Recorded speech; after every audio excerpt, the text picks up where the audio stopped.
When we gaze upon the solemn portraits of medieval bishops, we're used to seeing them as pillars of faith and spiritual leaders. But what if, behind the lavish vestments and stern expressions, there lay a secret far deeper and more unsettling than we can imagine? There's a bold hypothesis that some of these figures may not have been human at all, but entirely different beings, merely disguised in human form. For those unfamiliar with this idea, it's worth recalling a disturbing image captured by the great Michelangelo, a headless medieval knight, from whose armor emerges something resembling a giant worm. This image inevitably makes one ask, what if similar entities were hiding inside the richly decorated robes of bishops? This suggestion might sound nonsensical, but don't be too quick to judge. We are about to embark on an unusual journey through the galleries of the past, where every painting is a potential clue. Our goal is to find the details that could not just surprise us, but completely overturn our understanding of long-gone eras, their technologies, and perhaps the very nature of power itself. Our investigation begins with the most obvious and, at the same time, the strangest detail in the portraits of these clerics: their faces. A careful study of many paintings created across different centuries and countries reveals the same recurring anomaly. The subjects either have no ears at all, or that part of their head is always meticulously covered. Sometimes it's by lush hair, sometimes by parts of a headdress or a high collar, but the result is the same. An anatomical feature common to every human is hidden from the viewer's sight. This cannot be a mere coincidence or an artist's whim. Rather, it suggests the systematic concealment of something important. If it were an isolated case, it could be dismissed as the artist's style. But when the same detail repeats across dozens of canvases, it transforms from a random chance into a pattern, a disturbing hint. The gaze of these figures often seems lifeless, frozen, and devoid of all emotion. The eyes, said to be the mirror of the soul, are empty and cold, looking straight through the viewer, creating an oppressive feeling. The faces themselves give the impression of being fake, like a skillfully crafted mask stretched over a completely different, non-human form. The skin is too smooth, the features too idealized, or, conversely, strangely disproportionate. One gets the grim feeling of looking not at a portrait of a living person, but at an image of a mannequin or a statue. This raises a logical question. If this is indeed a mask, what is it hiding? Why go to such lengths? What kind of being could be concealed beneath this facade? A being whose true nature had to be so carefully hidden from its flock, and from posterity. The search for an answer leads us down from the face to the hands of these mysterious beings. And here, we find a new, no less astonishing discovery that only strengthens our initial suspicions. The hands, shown making gestures of blessing or holding sacred relics, are not actually human hands. Their skin is unnaturally smooth, without a single wrinkle, vein, or pore. The reason is simple. It's not skin, but gloves. They have no nails, no cuticles, no other minute signs of living flesh that would identify them as human. They look like a perfect, seamless shell. And again, a legitimate question arises. Are these gloves worn on human hands, or is there something else hidden underneath? This detail fundamentally changes our perception. A mask hid the face, and gloves hid the limbs. We are presented with an image of complete, all-encompassing camouflage, hiding the true form of the creature from head to toe. But the most interesting part isn't the gloves themselves, but what's on them. On the fingers of these gloves, one can often notice strange rings that do not look like ordinary jewelry. They seem to be an integral part of the glove itself, as if sewn into it, or serving as a functional component. These rings have an unusual shape, sometimes with slits, and are more reminiscent of parts of some mechanism than of jewelry. Their appearance brings to mind toroidal transformers or other technical components. This is no longer just a disguise. This is a disguise with an unknown function. The gloves and rings cease to be just part of the attire and begin to look like elements of a complex device. This insight opens up a completely new direction for our research, and makes us wonder, could their other attributes of power, such as their mysterious staffs, also have been not symbols, but high-tech instruments? So, we've established that beneath the guise of saints, there could have been certain beings dressed in a full camouflage of masks and gloves. But the most interesting part lies in the details that turn this disguise into something more. On the fingers of these gloves, we often see strange rings that don't look like ordinary jewelry. They appear to be an integral part of the glove itself, as if sewn into it or serving as a functional component. Their structure, often with distinctive slits and coils, bears a striking resemblance to what modern engineers would call toroidal transformers.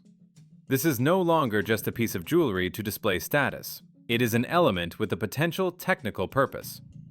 If we assume these were indeed some kind of devices, their integration into the glove suggests the need for direct contact with, or control over, some form of energy. In that case, the gloves are not just a disguise, but also an interface, a tool for interacting with a power unknown to us. But these curious rings are just one piece of a vast technological puzzle. Our attention is now drawn to another, far more prominent and significant attribute they constantly hold in their hands: their staffs. At first glance, it's a common symbol of clerical authority, a pastoral staff. However, here too, medieval artists have left us astonishing clues. In many paintings, these staffs are depicted as transparent, made of a material resembling glass or crystal. Furthermore, around these transparent rods, one can often see something that looks like a wrapping of wire or a thin ribbon. This detail completely contradicts the traditional idea of a staff as a simple stick of wood or metal. Why the transparency? And what is this strange wrapping? All of this suggests that we are looking not at a symbol, but at a complex technical device. The most astounding part is that this hypothesis goes beyond mere analysis of paintings. In a European museum, there is a real artifact, a staff that looks exactly as it was depicted on the canvases.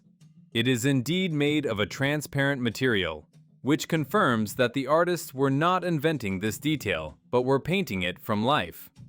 The existence of such an object moves our theory from the realm of speculation into the sphere of physical evidence. What if these staffs were some kind of energy devices or communication tools? A sort of ancient equivalent of smartphones, allowing for long-distance communication, or perhaps tools for manipulating energy. The transparent body could have been used for visual monitoring of some internal processes, while the wrapping could have been part of an electrical circuit, an induction coil. In the hands of these beings, we no longer see mere symbols of faith, but real technologies, surpassing anything we're used to associating with the Middle Ages. Thus, the picture becomes clearer, and at the same time, more fantastic. We see strange suits that could be protective gear. We see gloves with integrated technical components resembling transformers.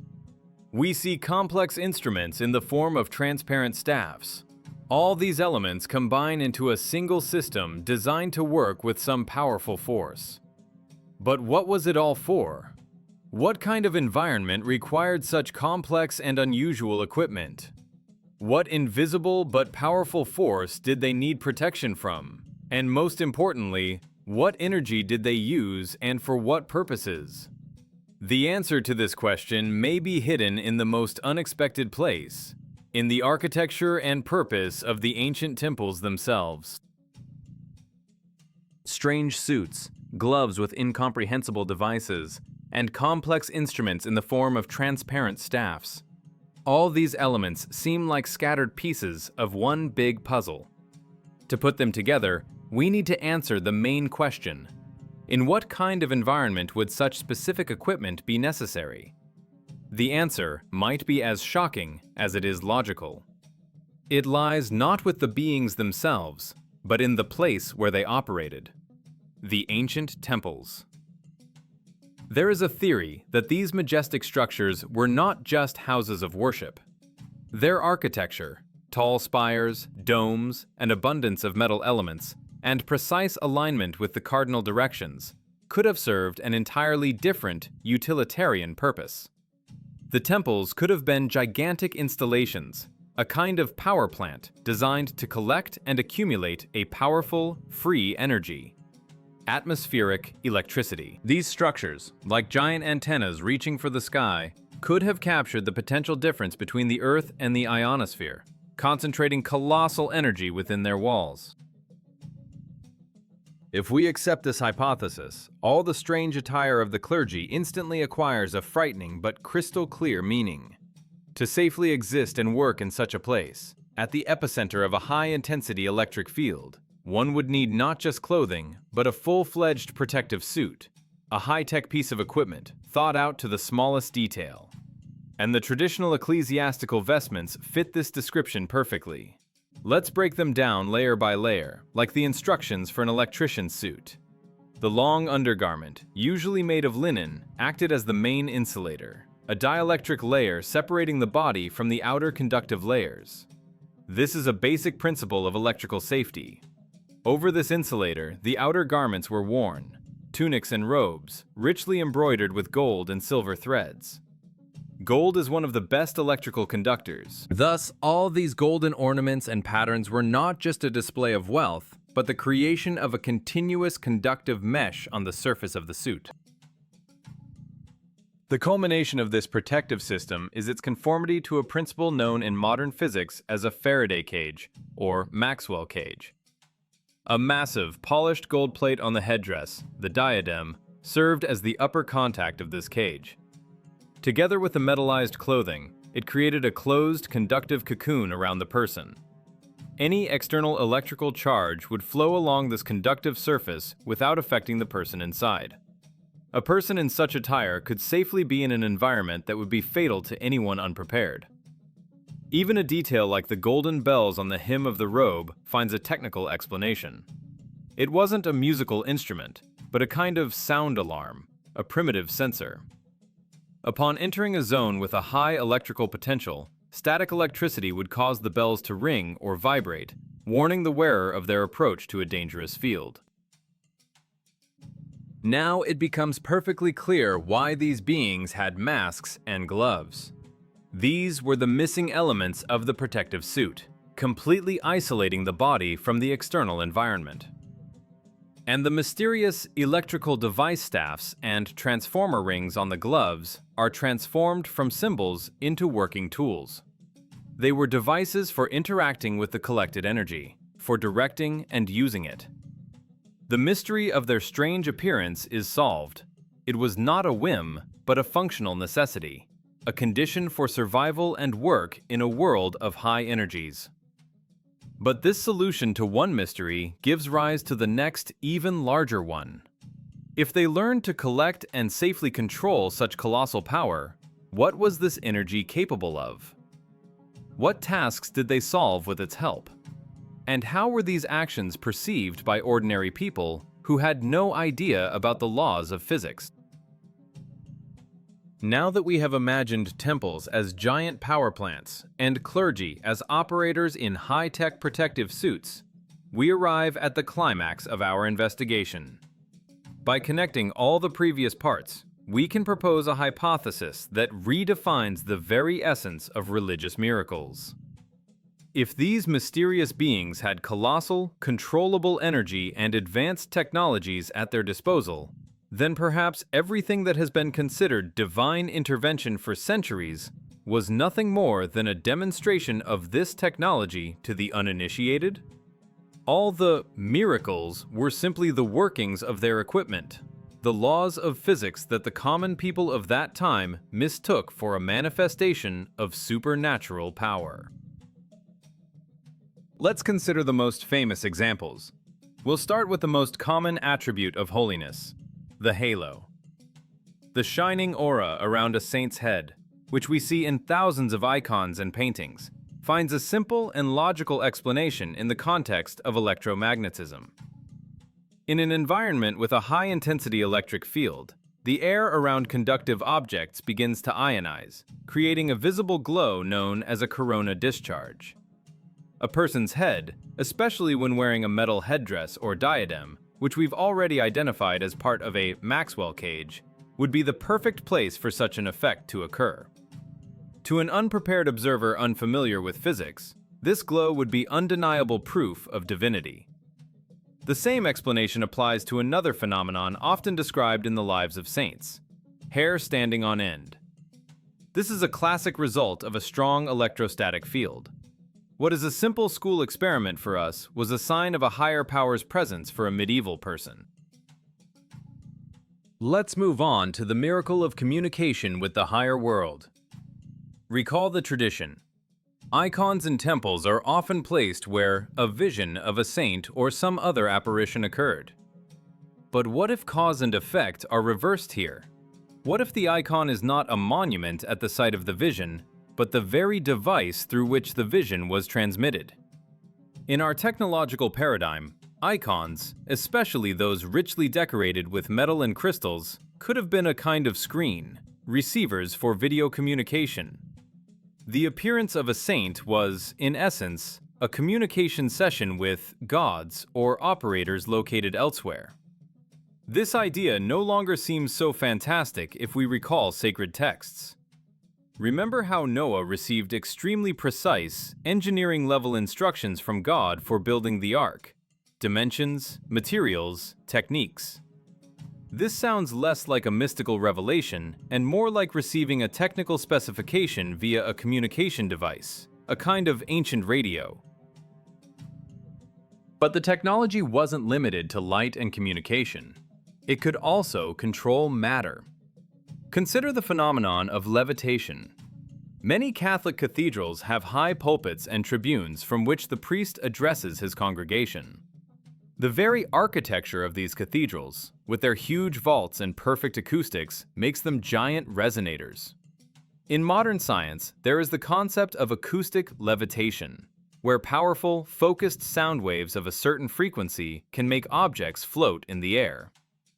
Imagine for a moment, you are an ordinary person of that era, knowing nothing about technology. You stand in a huge, echoing hall, and suddenly, the priest, speaking from the pulpit, begins to slowly rise into the air, accompanied by the powerful, vibrating sounds of an organ or choir. Of course, you would believe you were witnessing a deity or his messenger. What might have been the work of an acoustic installation was perceived as an absolute miracle. Finally, the most daring assumptions concern travel through space. In some old engravings, one can see strange images resembling rainbows or beams of light emanating from flying objects or connecting different cities. In a religious context, this is interpreted as divine radiance. But in a technological one, it looks like the visualization of portals or transport corridors. If temples were energy hubs, it's logical to assume that there was some system of communication and transportation between them. Perhaps these beams were a kind of tunnel for teleportation, allowing for instant travel from one energy center to another. Thus, we see that almost all key religious miracles, divine light, communication with the heavens, levitation, and instant travel, can be explained from the perspective of high technologies based on energy manipulation. The worldview where priests were engineers and temples were power plants appears coherent and logical. But if all of this existed, where did it go? Why do we now see only rituals? A blind repetition of actions whose meaning has long been lost. Why have only empty symbols and dogmas remained from these great technologies? The answer to the question of where these technologies disappeared to and why today we only observe solemn rituals devoid of physical power lies in the realm of social psychology and anthropology. The key to this puzzle is a phenomenon known to science as a cargo cult. This term emerged in the mid-20th century when Pacific Islanders, encountering American military bases, saw how white gods received goods, clothing, food, equipment, from the sky. When the military left, the islanders, not understanding the principles of radio communication and aviation, began to build mock airplanes from straw and sticks, erect wooden towers with antennas made of bamboo, and march with sticks instead of rifles, hoping that these ritualistic actions would make the iron birds return and bring them goods again. They copied the external form of the actions without understanding their internal content and mechanism. Let's apply this analogy to our situation with ancient temples and high-tech priests. Imagine that at some point in the past, perhaps as a result of a global catastrophe, a war, or simply the departure of this highly advanced civilization, the gods, or technical specialists, abandoned their posts. The power plants shut down, the screens went dark, the hum of generators ceased. The remaining people, who may have been only maintenance staff or mere observers, found themselves in a world where the familiar miracles no longer worked. They remembered that a person in a golden suit performed certain movements, uttered specific sound formulas, and, in response, lights would turn on, diseases would be healed, or the weather would change. In an attempt to bring back their lost prosperity, they began to replicate these actions. Thus began the global cargo cult that we today call traditional religion. Generation after generation, people meticulously copied the clothing and tools of those they considered gods, but they did so using the primitive materials available to them, having lost all understanding of their functionality. The complex, multi-layered protective suit of an electrician turned into the heavy, brocade-embroidered vestments of priests. The very toroidal transformers and technical connectors that were on the real devices became meaningless but beautiful golden patterns and patches that we see on clerical robes today. Functional elements became decoration. Transparent staffs with induction coils used to control energy were replaced by wooden or metal rods adorned with precious stones. Outwardly, they resembled the originals, but inside they were empty and technically useless. The same thing happened with headwear.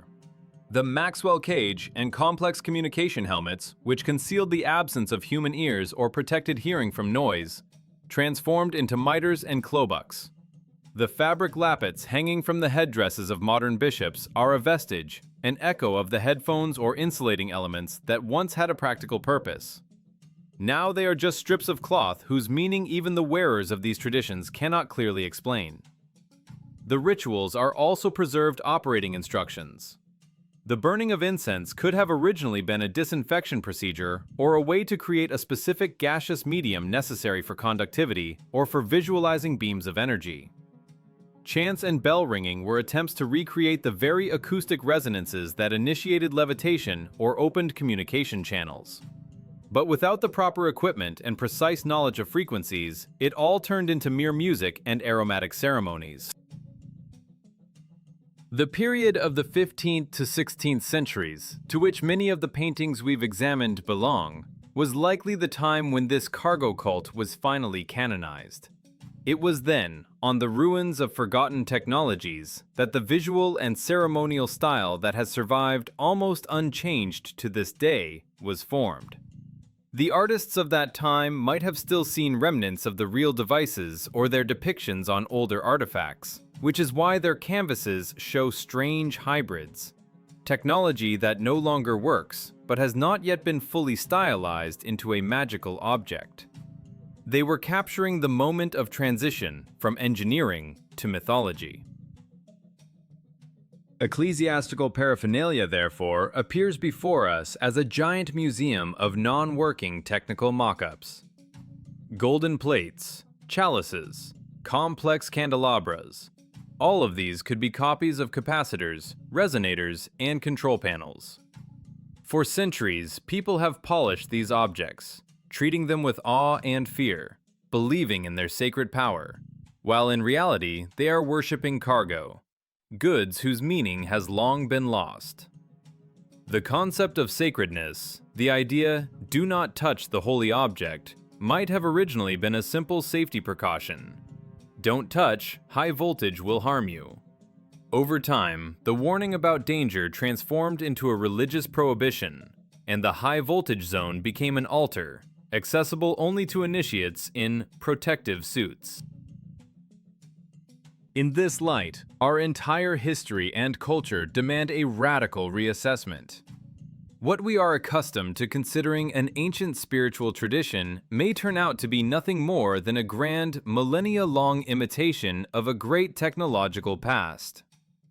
We are living in the shadow of giants whose tools we have turned into idols and whose operating manuals we have turned into prayers. This realization may be painful, but it opens up a fascinating prospect. Perhaps somewhere within these rituals and mock-ups, real knowledge is still encoded, waiting for someone who can look at them not with the eyes of a believer, but with the perspective of an engineer and a researcher. And then, magic will once again become technology, and the cargo cult will give way to a true understanding of our past. We conclude our unusual journey, which began with a single yet persistent detail in old paintings: the absence of ears on high-ranking clergymen. This small anomaly was the first thread we pulled, unraveling a whole tangle of mysteries and speculations. From the strange, lifeless faces that resembled masks, we moved to the hands, hidden in gloves with no hint of nails. On these gloves, we discovered rings whose shape was reminiscent not of jewelry, but of technical components, like toroidal transformers. This finding, in turn, made us look anew at their transparent staffs with mysterious wrappings, suggesting they were not symbols of faith, but complex instruments. To understand why such strange equipment might have been necessary, we propose the theory that ancient temples were not just places of worship, but giant power plants harvesting atmospheric electricity. In this context, the lavish vestments instantly transformed into sophisticated protective suits, operating on the principle of a Maxwell cage, where every element, from the gold embroidery to the bells on the hem, served a protective or signaling function. The existence of such colossal energy and technology allowed us to reinterpret the miracles themselves. Shining halos turned out to be corona discharges. Communication with the heavens was video conferencing via icon screens. And levitation and teleportation were the work of acoustic and transport systems. Finally, to explain why only rituals remain from all this grandeur today, we turned to the concept of a cargo cult. According to this idea, after the engineer gods and their technologies disappeared, people began to blindly copy their actions and attributes without understanding their original purpose. Thus, protective suits became vestments, and control panels became sacred relics. However, having traveled this entire path, it is crucial to understand one thing. The picture presented here is not an assertion of absolute truth, but rather an intellectual exercise, a thought experiment. It is just one of many possible theories that explain historical inconsistencies. The main goal of this investigation is not to make you believe that medieval bishops were operators of power plants. The primary objective is to awaken the researcher within you, to teach you to ask uncomfortable questions, and to look at familiar things from a new, unexpected angle. The official history we are taught is full of blank spots, omissions, and contradictions. It represents only one version of the past, the most convenient one for the present moment. But beneath the layer of accepted dogmas and interpretations lies a vast number of facts and artifacts that do not fit into this version. The task of a thinking person is not to accept ready-made answers on faith, but to notice these inconsistencies. Why are there no ears in the paintings? Why do ancient texts describe events that sound more like the workings of technology than magic? Why is the architecture of ancient structures often excessive for their stated functions? It is precisely such questions that drive true discovery. The information presented here is merely food for thought, a starting point for your own search. It should not be taken as the final truth. On the contrary, question every statement, look for counter-arguments, seek confirmation in other sources.